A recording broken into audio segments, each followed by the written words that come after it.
देश के लिए, देश की सुरक्षा का जन्मदिन होता है।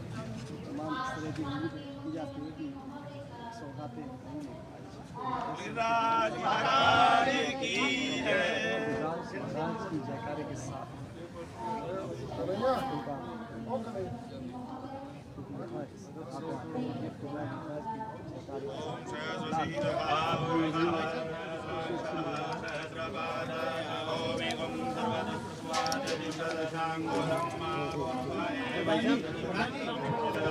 मनोज जी थोड़ा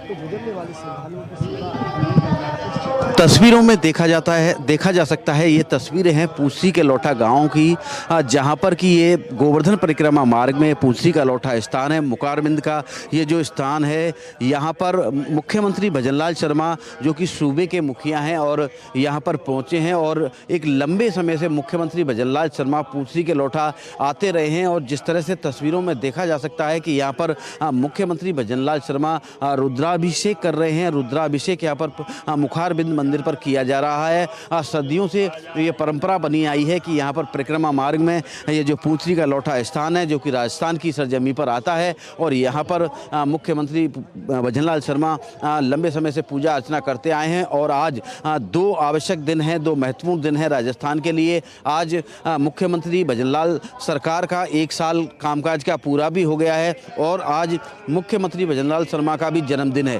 और तस्वीरों में देखा जा सकता है कि एक साधारण आम व्यक्ति की तरह मुख्यमंत्री भजनलाल शर्मा पूजा अर्चना करते हुए नजर आ रहे हैं। और यहाँ पर जो मंदिर के महंत हैं और वैदिक मंत्रों के साथ ब्राह्मणों द्वारा यहाँ पर पूजा अर्चना कराई जा रही है। मुख्यमंत्री भजनलाल शर्मा के साथ साथ राजस्थान में मंत्री जवाहर सिंह बेड़व भी तस्वीरों में दिखाई दे रहे हैं। तमाम जो लोग हैं, मुख्यमंत्री भजनलाल शर्मा के दोनों पुत्र भी इस पूजा में शामिल हुए हैं। यहाँ पर उनके जो बड़े पुत्र अभिषेक, उनको भी देखा जा सकता है। उनके छोटे पुत्र डॉक्टर कुणाल, उनको भी देखा जा सकता है। और यहाँ पर जिस तरह से पूरी पूजा अर्चना की जा रही है वैदिक मंत्रों के साथ, विधि विधान के साथ, मुख्यमंत्री भजनलाल शर्मा पूरे मनोयोग के साथ यहाँ पर पूजा अर्चना कर रहे हैं। तस्वीरों में जो मंत्री हैं सुरेश सिंह रावत, वो भी नज़र आ रहे हैं। और यहाँ पर जो पूजा अर्चना है वो की जा रही है, पूरे मनोयोग के साथ पूरी पूजा अर्चना की जा रही है। और विधायक डॉक्टर शैलेश सिंह भी दिखाई दे रहे हैं, विधायक डॉक्टर नौक्षम चौधरी भी दिखाई दे रही हैं। और यहाँ पर विधि विधान से जो पूजा अर्चना है वो की जा रही है। और विधायक बहादुर सिंह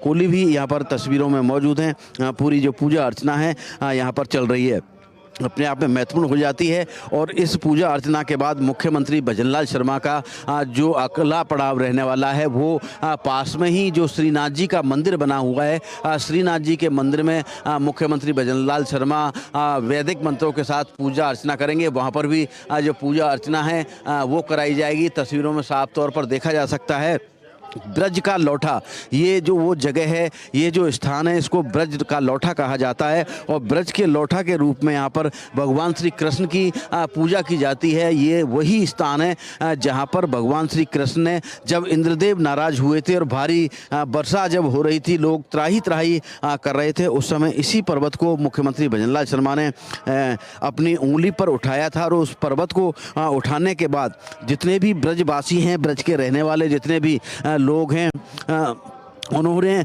यहाँ पर शरण ली थी और ये वो स्थान है जहाँ पर भगवान श्री कृष्ण की क्रीड़ा स्थली भी इसे कहा जा सकता है। इस क्रीड़ा स्थली पर भगवान श्री कृष्ण ने अपनी तमाम जो क्रीड़ाएं हैं, खेल कूद हैं किए हैं और उनके जितने भी उस समय के जो सखा थे, खास करके सुदामा का जब लेख आता है तो एक दोस्ती की मिसाल भी यहाँ पर भगवान श्री कृष्ण ने दिखाई दी, एक नज़ीर दी थी और वो तमाम जो चीज़ें हैं वो ये जो यही स्थान है जो इन चीज़ों की गवाही देता है। भगवान श्री कृष्ण की गवाही देता है कि यहाँ पर तमाम जो मंदिर हैं बने हुए हैं और ख़ास बात यह है कि यहाँ पर जो पूरी परिक्रमा मार्ग है, खास करके गोवर्धन परिक्रमा मार्ग की बात की जाए तो पूरा परिक्रमा मार्ग वो 21 किलोमीटर का होता है, लेकिन हमारे राजस्थान की जो हिस्सेदारी होती है करीब 2.5 किलोमीटर की जो हिस्सेदारी है वो राजस्थान की होती है और इसमें राजस्थान सरकार की ओर से तमाम जो व्यवस्थाएँ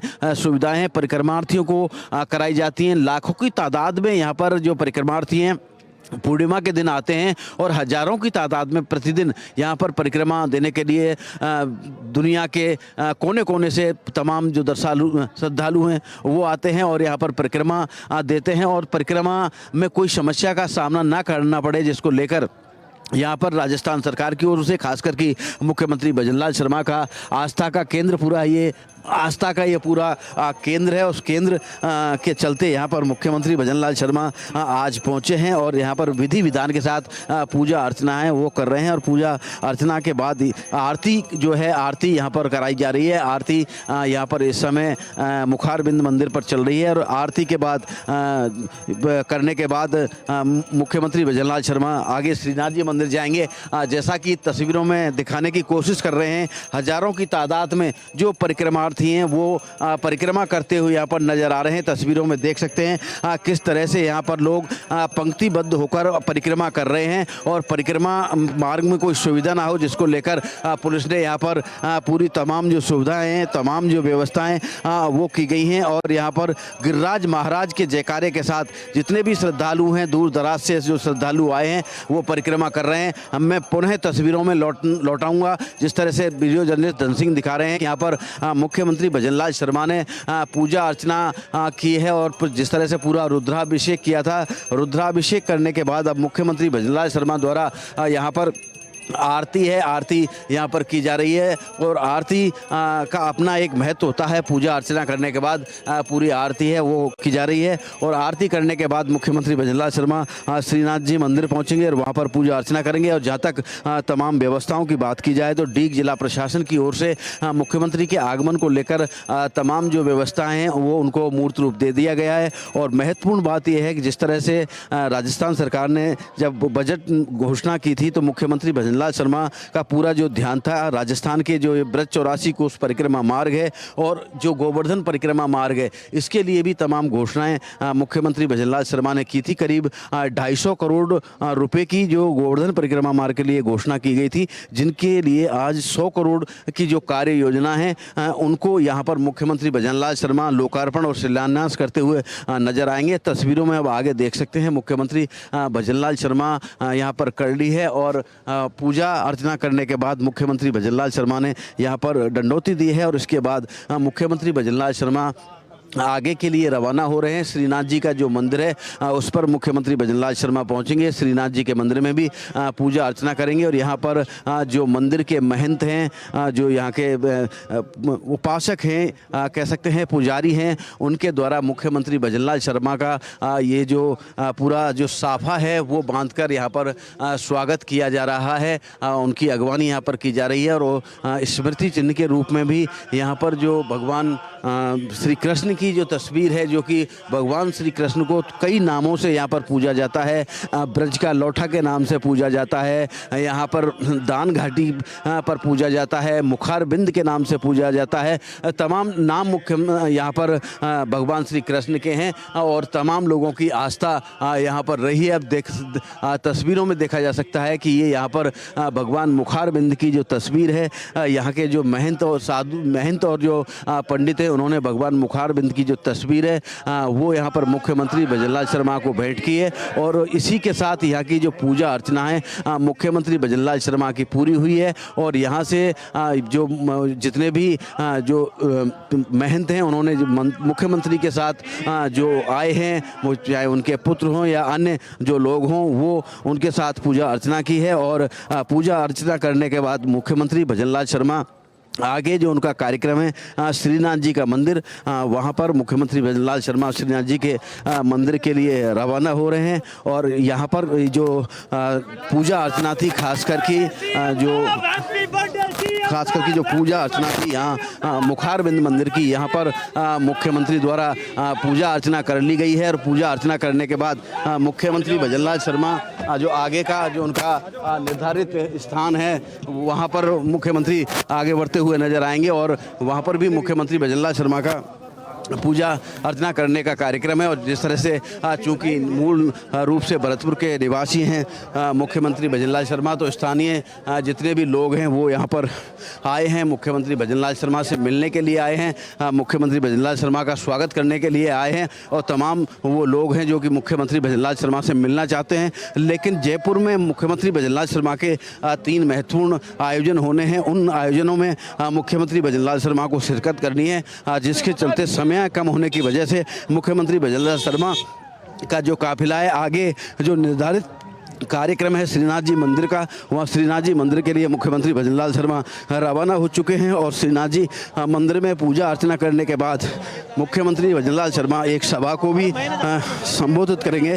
और जो सभा स्थल है वो मुख्यमंत्री भजनलाल शर्मा के जो श्रीनाथ जी मंदिर है, श्रीनाथ जी मंदिर के बिल्कुल पास ही बनाया गया है, जहाँ पर कि मुख्यमंत्री भजनलाल शर्मा सभा को संबोधित करने वाले हैं। और तस्वीरों में देखा जा सकता है कि अब मुख्यमंत्री भजनलाल शर्मा अपने तमाम साथियों के साथ जो सरकार में मंत्री हैं, विधायक हैं, विधानसभा के सदस्य हैं, उनके साथ मुख्यमंत्री भजनलाल शर्मा श्रीनाथ जी मंदिर यहाँ पर पहुँच चुके हैं। और अब मुख्यमंत्री भजनलाल शर्मा श्रीनाथ जी की पूजा अर्चना करेंगे। और जोरदार तालियों से आप मुख्यमंत्री महोदय का स्वागत।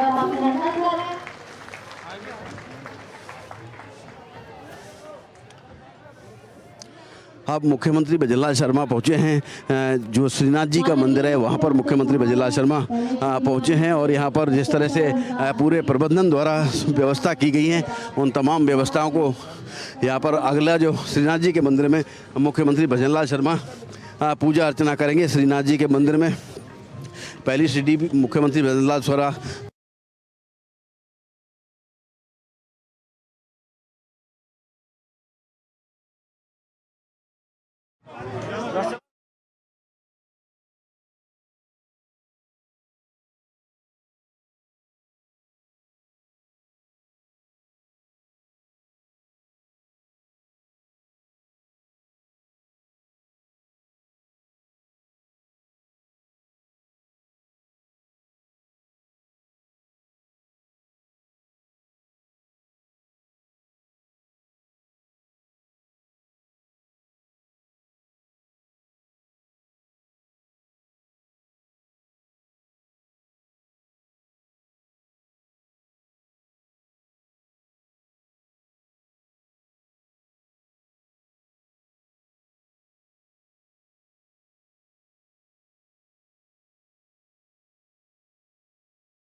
मुख्यमंत्री भजनलाल शर्मा पहुंच चुके हैं। ये जो श्रीनाथ जी का मंदिर है यहाँ पर मुख्यमंत्री भजनलाल शर्मा द्वारा पूजा अर्चना कराई जा रही है। विधि विधान से यहाँ पर पूजा अर्चना की जो तैयारी है वो पूर्व में ही कर ली गई थी। जैसे कि यहाँ पर मंदिर प्रबंधन को सूचना मिली थी कि मुख्यमंत्री भजनलाल शर्मा यहाँ पर पूजा अर्चना करने के लिए पहुँचेंगे।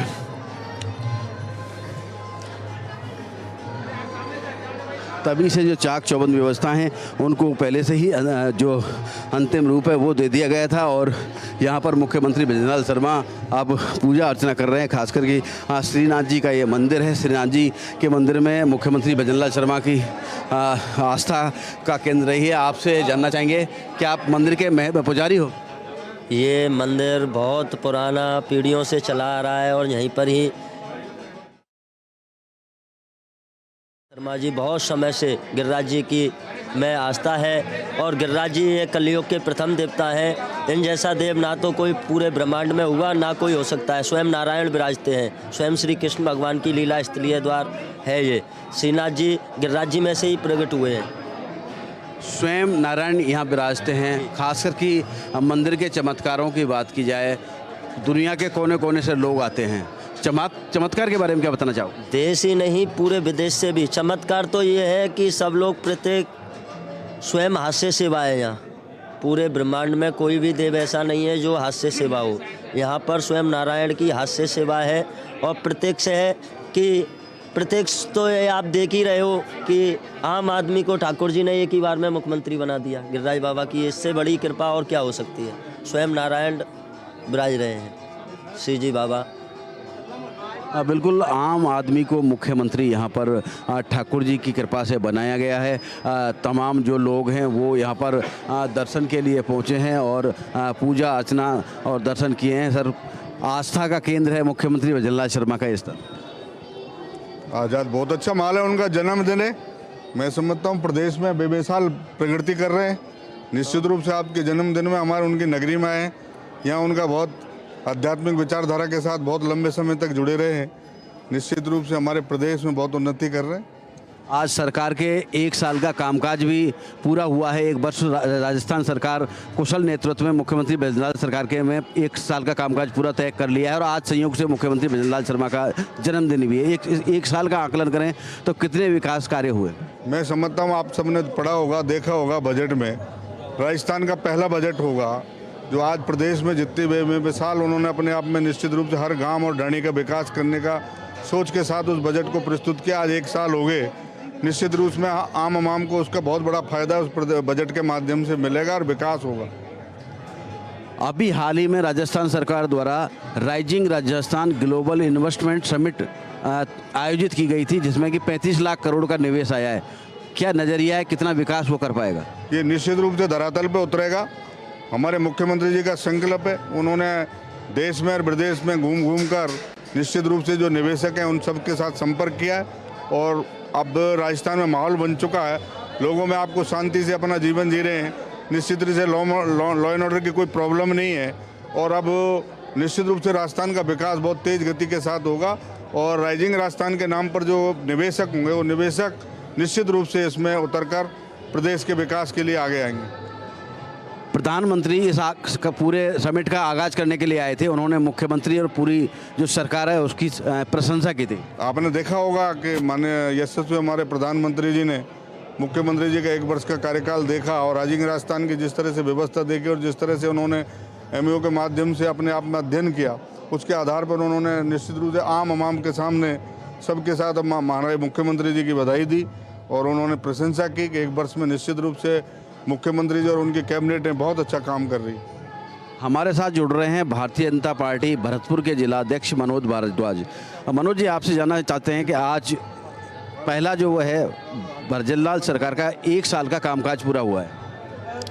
आज निश्चित ही हमारे प्रदेश के यशस्वी मुख्यमंत्री आदरणीय भजनलाल जी शर्मा का जन्म दिवस भी है और सरकार का 1 वर्ष का कार्यकाल पूर्ण भी हुआ है।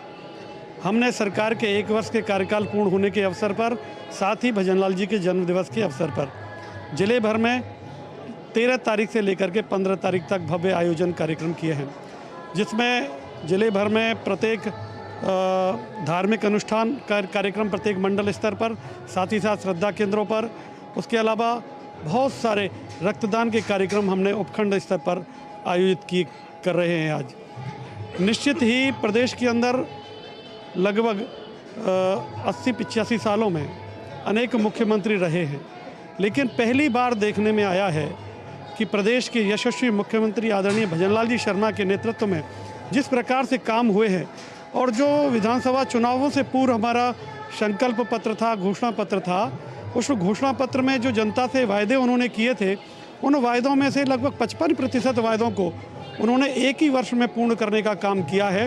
ये अपने आप में एक बहुत बड़ी बात है, इस प्रदेश के लिए बहुत बड़ी गौरव की बात है, सौभाग्य की बात है। निश्चित ही प्रदेश इनके नेतृत्व में विकास की गति को आयाम देगा और राजस्थान समृद्ध राजस्थान बनेगा, विकसित राजस्थान बनेगा, ऐसा मेरा विश्वास है। एक अहम सवाल हो जाता है, मुख्यमंत्री भजनलाल शर्मा हमेशा कहते हैं युवाओं को रोजगार देने के लिए अभी नई 15,000 युवाओं को नियुक्ति दी है और 85,000 नई भर्तियां खोली। निश्चित ही आदरणीय हमारे प्रदेश के मुख्यमंत्री भजनलाल जी शर्मा यूथ को लेकर के चिंतित हैं। जिस प्रकार से इस प्रदेश का युवा कई वर्षों से त्रस्त था, कभी रीट में चीट को लेकर के विभिन्न परीक्षाओं में जो धांधली होती थी, जो पेपर लीक होते थे, उनको लेकर के वो जानते हैं कि बेरोजगार युवा की पीड़ा क्या होती है, और जब बेरोजगारी से युवा त्रस्त होता है तो अनेक सारे अपराधों की ओर या मानसिक तनाव, टेंशन लेकर के वो विकास की गति का हिस्सा नहीं बन पाता। निश्चित ही यदि प्रदेश के युवा को सही दिशा मिलेगी, सही दशा उसके प्रति होगी और उसको स्वरोजगार से जुड़ेगा, रोजगार से जुड़ेगा, तो प्रदेश भी विकसित करेगा और आर्थिक संपन्नता भी प्रदेश के अंदर आएगी। और जब आर्थिक संपन्नता आएगी तो चारों तरफ युवाओं में खुशहाली भी होगी, उनका परिवार भी समृद्ध होगा, ऐसा आदरणीय प्रदेश के मुख्यमंत्री जी का सोचना है। बिल्कुल, मुख्यमंत्री का साफ सोचना है कि जो नौजवान हैं, युवा हैं, उनको रोजगार उपलब्ध कराया जाए। अब मैं भरतपुर ज़िले की बात करता हूं, क्योंकि मुख्यमंत्री भजनलाल शर्मा का गृह जिला है भरतपुर। 1 साल के कार्यकाल में भरतपुर शहर और भरतपुर ज़िले को क्या क्या मिल पाया? भरतपुर ज़िले में बहुत ही बड़ा परिवर्तन देखने को मिला है। आदरणीय भजनलाल जी का गृह जिला भरतपुर है, इसलिए उन्होंने भरतपुर ज़िले को बजट घोषणा पत्र में जिस प्रकार से सौगातें दी हैं वो अविस्मरणीय है। आज तक के इतिहास में भरतपुर को इतना कभी नहीं मिला। निश्चित ही वो धरातल पर जल्दी ही एक काम उतरने वाले हैं। साथ ही साथ राइजनिंग राजस्थान के नाम से जो उन्होंने राजस्थान को विशेष सौगातें ला करके यहाँ के प्रदेश के युवा को इस प्रदेश की विकास की मुख्य धारा से जोड़ने का जो काम किया है, निश्चित ही प्रदेश का युवा आने वाले इतिहास में उनको एक इतिहास पुरुष के नाम से याद करेगा, ऐसा मेरा विश्वास है। आज की यदि बात की जाए, खास करके जो गोवर्धन परिक्रमा मार्ग है उसके लिए 250 करोड़ रुपए की विकास कार्यों की कार्य योजनाएं, और आज मुख्यमंत्री भजनलाल शर्मा 100 करोड़ की जो योजनाएं उनको शिलान्यास और लोकार्पण करने वाले हैं। उनमें क्या क्या ऐसे अहम काम हैं? देखिए, उनका एक सपना था, क्योंकि वो गोवर्धन की परिक्रमा में विश्वास करते हैं, यहाँ श्रीनाथ जी मंदिर में विश्वास करते हैं। वो एक धार्मिक व्यक्ति हैं और धार्मिक व्यक्ति होने के नाते इस क्षेत्र में विशेष सौगात उनका देने का लक्ष्य आरंभ से ही रहा है। यहाँ अनेक सारी योजनाओं का आज वो लोकार्पण करने वाले हैं। उन योजनाओं में यहाँ के पूंछरी के क्षेत्र को विकसित करना, जो राजस्थान की सीमा आती है उसमें विभिन्न आयाम नए स्थापित करना, ताकि यह आने वाले धार्मिक बंधुओं को उन योजनाओं का भी लाभ मिल सके और उन सुविधाओं का भी लाभ मिल सके। इस क्षेत्र को बहुत ही अच्छे स्तर पर डेवलप करने का वो काम कर रहे हैं। धन्यवाद हमसे बात करने के लिए। आप बिल्कुल जिस तरह से मुख्यमंत्री भजनलाल शर्मा यहाँ पर पूजा अर्चना मुख्यमंत्री भजनलाल शर्मा द्वारा कर ली गई है। कुछ ही समय बाद मुख्यमंत्री भजनलाल शर्मा जो सभा स्थल है उसके लिए आएंगे और सभा स्थल पर जो तमाम जो घोषणा हैं वो की गई हैं। आपसे सर जानना चाहेंगे किस तरह का जो सरकार का 1 साल का कामकाज है हो रहा है? बहुत बढ़िया है सर। और मैं आज सब लोगों की तरफ से थोड़ा सा, आज माननीय मुख्यमंत्री का जन्मदिन है, ढेर सारी शुभकामनाएं दे रहा हूँ। वो स्वस्थ और दीर्घायु रहें और इस तरह से आम जनता की सेवा करते रहें। और मैं समझता हूँ बहुत अच्छी दिशा में हमारे माननीय मुख्यमंत्री जी सेवा कर रहे हैं लोगों की, और प्रदेश को आगे बढ़ाने में बहुत ही ज़्यादा मेहनत कर रहे हैं। इसलिए मैं तमाम तरह की शुभकामनाएं देता हूँ सर। आपके कहना? मेरा कहना है हमारे मुख्यमंत्री जी बहुत अच्छा कार्य कर रहे हैं और इनकी मेरी यही प्रभु से कृपा है कि आगे बने रहें और हमारा देश राजस्थान का उन्नति हो। देश का विकास मुख्यमंत्री की आस्था का केंद्र है खास करके पूछरी का लौटा। पूछरी श्रीनाथ जी की पूरी कृपा है बाबा की मुख्यमंत्री जी के ऊपर, और मुख्य केंद्र है ये, और बहुत बड़ी पॉजिटिव एनर्जी आती है यहाँ पर। आपसे जानना चाहेंगे, अगर बात की जाए तो भरतपुर को क्या मिला? भरतपुर तो सबसे बड़ी बात है, बहुत खुशी की बात है हमारे लिए, तो मुख्यमंत्री मिला और निश्चित है जब मुख्यमंत्री मिला तो सारा कुछ मिलेगा। इतनी बड़ी बड़ी उनकी योजना बनाई हुई है, इतना बड़ा फंड दिया हुआ है और अब आप देखना आने वाले 1 साल के अंदर 2 साल के अंदर भरतपुर पूरे राजस्थान में सबसे टॉप पर रहेगा। और यहाँ पे जितनी विकास है ना, क्योंकि ये जो मुख्यमंत्री साहब हैं यहाँ के रहने वाले हैं, यहाँ की एक एक गली को जानते हैं, एक एक व्यवस्था को जानते हैं, कहाँ क्या करना है उनको सारे कुछ निगाह में है। और उन लोगों से बात भी होती रहती है, उनके दिमाग में एक विजन है कि मुझे राजस्थान में भरतपुर को सबसे टॉप पर लाना है और निश्चित है उनकी एक लगन से लग रहा है कि वो राजस्थान में भरतपुर को टॉप पर लेके आएंगे।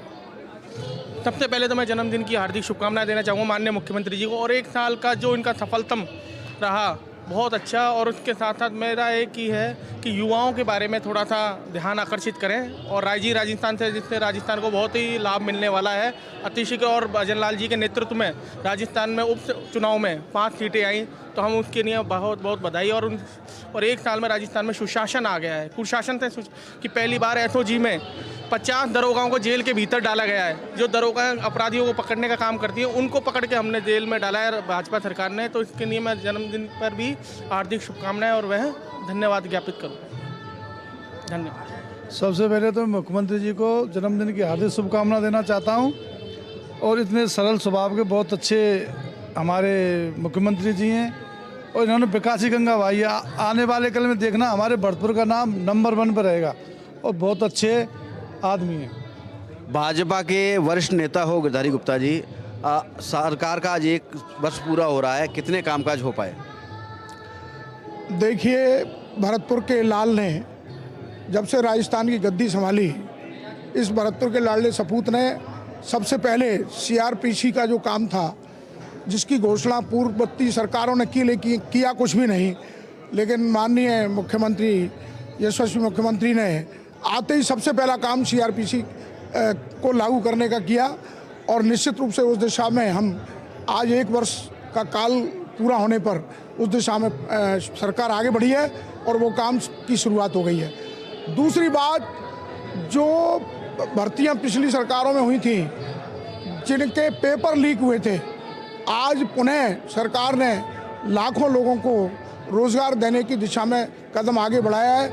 उनकी वैकेंसी निकल गई है और अतिशीघ्र उनकी भर्तियां भी हो जाएंगी। और राजस्थान के संपूर्ण विकास के लिए अभी राइजिंग राजस्थान का जो बहुत बड़ा कार्यक्रम हुआ, उसके माध्यम से राजस्थान के बेरोजगार लोगों को रोज़गार देने के लिए एक बहुत बड़ा काम इस सरकार ने किया है। निश्चित